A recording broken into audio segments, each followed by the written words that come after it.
कुछ घर में रो रहे हैं तो कोई अस्पताल में अपनों की तलाश में भटक रहा है, तो किसी के शब्द लड़खड़ा रहे हैं। अहमदाबाद में प्लेन हादसा कई लोगों की जिंदगियां ले गया। किसने सोचा था ये उड़ान उनकी आखिरी होगी? किसने सोचा था वो कभी वापस आ ही नहीं पाएंगे? हादसे में जाने वाले तो चले गए, पर अपनों को तड़पता छोड़ गए। ये महिला अपनी बेटी के लिए तड़प रही है। पिता ने बेटी के लिए कई सपने संजोए थे। लोन लेकर उसे लंदन पढ़ने भेजा था, लेकिन वो लंदन तक पहुंच ही नहीं पाई। ये पायल खटीक का परिवार है। सुनिए पिता ने क्या कुछ कहा। हम उसको 10:30 सवा 10 बजे रख के आए थे। 12 बजे घर पे आ गए थे वापस।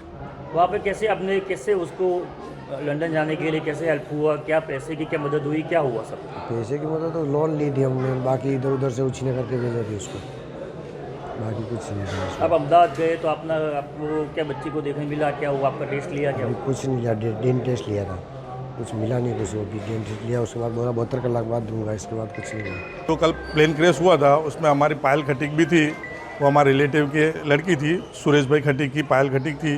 उनको हम सुबह 7:30 बजे सब एयरपोर्ट छोड़ने गए थे। एयरपोर्ट छोड़ने के बाद में 10 साढ़े 10 बजे उनको एंट्री मिली और उन्होंने एक वीडियो कॉल भी आया था 1:10 पर। उसके सही सलामत बैठ गए पापा में, उन्होंने भी ऐसा वीडियो कॉल किया और छोड़ के आए। घर वापस हम घर आए तो हमने न्यूज़ पर देखा कि वो प्लेन क्रैश हो चुका है। तो हम सब मिलकर वापस अहमदाबाद गए। 4-5 कलाक वेटिंग करने के बाद हमको सिविल में जाने को मिला। सिविल जाने के बाद हमने हमारे भाई का सबका डीएनए टेस्ट लिया और उन्होंने बोला 72 कलाक बाद में आपको बॉडी मिलेगी। लेकिन अभी तक हमको कोई लोकल रिस्पॉन्स नहीं मिला है। कोई हमको बॉडी किस तरह से मिलेगी, क्या है क्या नहीं है, हमको कोई रिस्पॉन्स नहीं मिल रहा है, लोकल रिस्पॉन्स। और जो सुरेश भाई है उनकी आर्थिक स्थिति बहुत ख़राब है और वो लोडिंग रिक्शा चला के अपना भरण पोषण करते हैं। और सब कुछ अभी जो पायल खटीक थी उनके ऊपर निर्भर था, वही भरण पोषण करती थी, लोगों को ट्यूशन देती थी, बच्चों को सब कुछ वो करती थी। और उसके एक छोटा लड़का उसका छोटा भाई है, एक छोटी बहन है, मम्मी पापा है। और उसके पापा की आर्थिक स्थिति बहुत ख़राब है और उसको इधर उधर से पैसे लोन लेके इधर उसको उछीरने लेके उसको लंदन में बीटॉक करने के लिए भेजा। तो कुछ लोग तो अस्पताल में पहुंचकर भी अपनों की तलाश में भटक रहे हैं।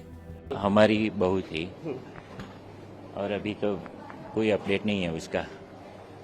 हम यहाँ ब्लड सैंपल दिया है तो 72 आवर्स लगेंगे, यहाँ से पता अभी चला हमको। कब आई थी या क्या? वो एक साल से लंदन में थी और 1 महीने से इंडिया में थी और डेंटल मेडिकल ट्रीटमेंट के लिए यहाँ पर थी और कल वापस जा रही थी। सर तो क्या कहेंगे आप, एयर इंडिया की ओर से या कोई कांटेक्ट करने के लिए? नहीं, अभी उनका कोई कांटेक्ट, हमको कोई इन्फॉर्मेशन, कोई कांटेक्ट, कोई अपडेट्स कुछ नहीं मिला है। प्लेन हादसे ने कई जिंदगियों को निगल लिया है। प्लेन में यात्रियों के साथ साथ पायलट और कैबिन क्रू की भी जानें गई हैं। महाराष्ट्र के ठाणे में रहने वाले दीपक पाठक एयर इंडिया प्लेन में हादसे के समय मौजूद थे। इस हादसे के बाद उनकी सोसाइटी में मातम पसरा है। वो बच्चा था, वो सबसे मन मेरा जो मिलता है वो सब बच्चे से लेके बड़े सबको रिस्पेक्ट से बात करता था, सबसे अच्छा हंसमुख के रहता था और बहुत मन मेरा छुप रहा था। आपकी आखिरी कभी उनसे मुलाकात हो चुकी थी? अभी सर क्या है मालूम है, उनका जो ड्यूटी था वो ऐसा था कि कभी आता है कभी जाता है, उनका ऐसा प्रोसीजर था। कभी 2:30 बजे जाता है, कभी 3 बजे जाता है। अभी हमारे बहू है जो छोकरे की मिसेज, उनको 3 बजे मिला था तो वो बोल रहा था मेरा ऐसा ऐसा फ्लाइट है। तो उनको पूछा तुम किधर से आए? तो बोला मैं प्रोग्राम करके आया। ऐसा उनका ड्यूटी था करके, इसलिए हम लोग को अभी बीच में, नहीं तो पहले जो था तो उनका हमेशा हमारे लोग से कांटेक्ट था। लेकिन अभी उसका ड्यूटी ऐसा लग गया था कि कभी टाइमिंग नहीं उसका, इसके लिए वो रहने के लिए भी घाटकोपर में गए क्योंकि इधर से उनको भारी पे करता था तो उनको उधर से नजदीक गिरता है, इसके लिए वो उधर रहने के लिए गया था। बचपन से आपके साथ खेले हो, आपने उनको कंधे पे घुमाया है, क्या क्या मेमोरीज है आपकी? अच्छा, मैं क्या बोल रहा हूँ सर, वो शुरुआत में जब छोटा था तो परेल रेलवे क्वार्टर्स में रहते थे।